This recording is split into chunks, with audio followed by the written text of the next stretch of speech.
You know, one of the things you have to do before you can pattern a good mule deer is find one. We're down here in southern Wyoming where I hunt occasionally. I think every year I come down here. And we're looking for a good quality mule deer that we can pattern. You know, we come up on these little bucks right here. Neither one of these bucks are of interest to us. They're kind of in the 150, 160 class. Hey, if I were archery hunting though, these are really good trophy mule deer for a bow hunter. But of course we're looking for something a little better. But this is about the 15th of October, 10th of October, sometime around there. And these bucks are hard-horned. They've rubbed all the velvet off. They're kind of just waiting for the rut to come on. So they're only out just a little bit in the morning, and then they come out just before dark in the evening. They got all their winter fat on them. They're just sitting around kind of waiting for the rut to come on. It's actually is a kind of a tough time to hunt a trophy mule deer because your window of seeing these bucks are just very short. A little in the morning, a little in the evening, and that's just about it. So when it comes to trophy mule deer hunting, when you're hunting in October, you're going to spend a lot of time looking at dusk and dawn. We do find two big mule deer just over across this flat on the other side of this ridge over here feeding. And one of them looks pretty good. Actually, he looks like he's got, I don't know, several points on the side. I'm going to say, just looking at him right here, he's got over 5 points on each side. And he's about 28 inches wide. The other one is just a 4-point. Now, why are they in here? Now, let me tell you a little secret here. At this time, we've had a pretty hard frost. So all the green vegetation has basically turned brown. But you know, buckbrush takes a lot harder frost to turn it. And what these bucks are doing over here, why they're in here, is they like that buckbrush because it's still a little green. And they're over there eating it. Where everything else is brown this time of year, that buckbrush is still green. And this is just as the sun's going down. Those bucks have come up out of that creek bottom and over there feeding. So Rusty, who works for the Eastmans Journal, and I decide to ease over there and see if we can't get a better look at these two bucks. It's getting dark on us pretty quick. We get over there, and one of them looks, like I said, a lot better than in fact, I think he even has maybe 7, 8 on a side. But it gets too dark on us. You know, the next morning finds us in a different spot. We're going to kind of keep that buck in mind, but we're going to look for some other deer and see if we can't find one a little better. Look at this buck here. He's laying right in that Quaker patch, and you can barely see him. You got to look real close when you're looking for mule deer this time of year, because they'll be laying underneath timber or underneath a patch or whatever. That evening, we're back there looking for those two big bucks, and out of the Quaker patch, just below where we saw those two bucks, here comes a 27-inch 3-point. Look at this buck. You know, the sun has gone down, and it's starting to get dusk right now. And this buck has just come out of that Quaker patch and is feeding along here.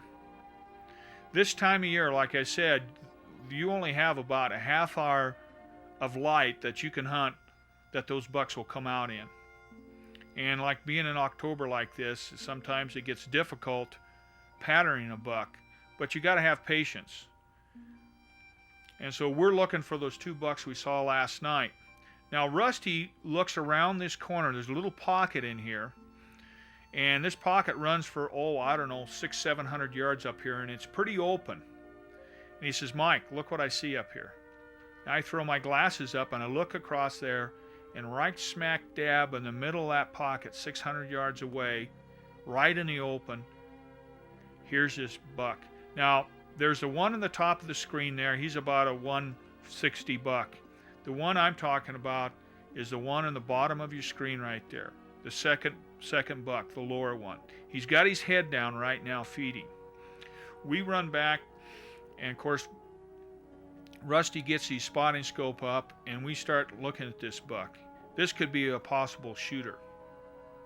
Just a minute here, he'll raise up and you can get a better look at him. Guy who's doing the filming, he's got a 24 power lens, so he can look actually probably better than we can. Look at this buck. He looks pretty good. When he turns here, there he is. He's got real nice back forks. His mainframe looks to be about 27 wide. Rusty's got that 60 power Leica. He's looking at the buck, and he seems to think that he might have a cheat or two on a side. But you know what that buck is done? He's got himself 600 yards out there in the open. And trying to figure out how we can stalk that buck before it gets dark on us is going to be a problem. You don't want to get out there and shoot a buck and wound him, and then it gets dark, you can't find him. So we're sitting here discussing, hoping perhaps maybe he'll move closer to us or closer to our direction so we can get a stalk on him. Right now, he's just so far out there in that open that I know that if we step out there and try to ease up on him, he's going to see us. You know, we watched that buck for over a half hour until it got so dark we couldn't see him again. He moved off even further away, so our chances of stalking him just disappeared. You know, I really want to take a better look at that buck I saw the first day. So we left this buck and went back to that other one the next day and started patterning him. A week later, Wendell and Rusty had a friend come in to hunt. And you know what they did? They sat down and patterned this buck. They hunted him for 3 days and finally got the opportunity where the buck made a mistake and the hunter was able to take him. Now look at this buck. He's 33 inches wide. He's got a little dropper off his brow tang there. He's 5 3/4 around the bases, and he scores 210 non-typical. A real nice buck of a lifetime. You know, the next morning finds me setting up at a Quaker patch where I can look across there in hopes that buck I saw the first day will come back to this Quaker patch to bed. You know, he's still over there eating on that buckbrush. That's about, a mile away from where we're set up. And even at that distance, if you look across there, he looks pretty good right there. Just a good big trophy mule deer. But you know, we want a better look at him. It looks like he's about 27 inches wide. It looks like he's all antler over there. You know, we're watching that buck, and all of a sudden, a cow and a bull moose come running down that hill towards them, and it spooked them. Now watch these bucks. They'll throw their heads up. They'll look, and they tore down that hill and come running right towards us, towards that Quaker patch. You know, that Quaker patch is a security to these bucks. And here they come right now. They say, let's get out of here. Boing, boing, boing. They run down, and they run right across here, and they get behind a little knob here. And you know, they wait, I'll bet you 8 minutes. It got pretty dramatic here. Suddenly, they broke, and here they come. They come right up on top of the hill, and that buck turns and looks right at me. He can see me for some reason. There he is. He looks right at me.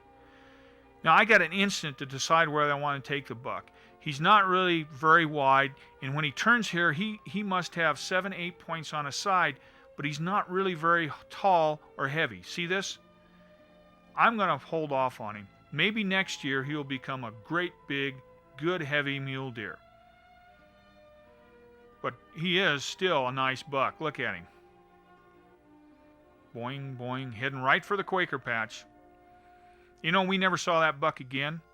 After he saw that we were hunting him, he shut right down. We never saw him again in our hunting adventures there at Wendell's place. He just disappeared. You know, that next morning, we're set up patterning this buck. And here he comes. This is like at 7 in the morning. He's coming up out of his feeding area, heading for his bedding area. And this is a good mule deer. He's 27 inches wide. He's got over 5-inch bases. A real nice heavy mule deer. I get set up right here by a Quaker. He sees me move, but I just stand still, and he goes right back to walking. Now this gets exciting. Here he comes, closer and closer and closer. Doesn't know I'm there. He does look around because he thinks something's wrong, but he can't quite figure it out yet. He keeps coming. This is a big mature mule deer. Nice big bodied, nice heavy rack. He comes closer and closer. Closer and closer and closer. I think he'll get... What's that guy? Oh, guy's got to move the camera. Look at this. He's got to move the camera to get a better angle on the buck. I hope the buck doesn't see him, or the jig's going to be up. You can see me there, right there, resting my gun against that Quaker. He doesn't see us. Suddenly he looks up, and he must see my red hat right here.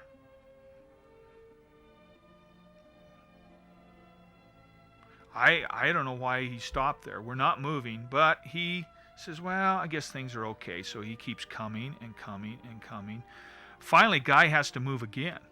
And when he does, the buck sees him. Now this is going to get real exciting here. He's only 150 yards away from me. Right here. Huh? Wait.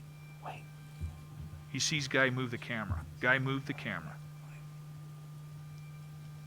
And when he sees Guy, when he turns broadside, I know the jig's up. He knows that something's wrong then. He's just crabby. There he is turning. You're gonna shoot him? Yes. Okay.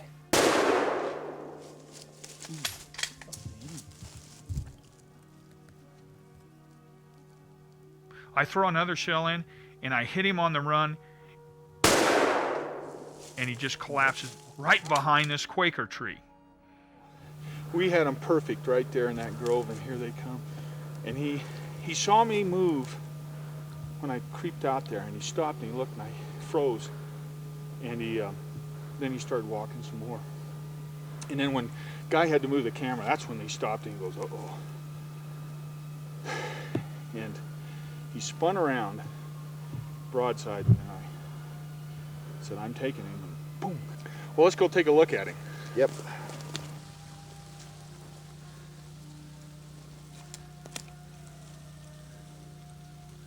Wow, what a nice heavy buck.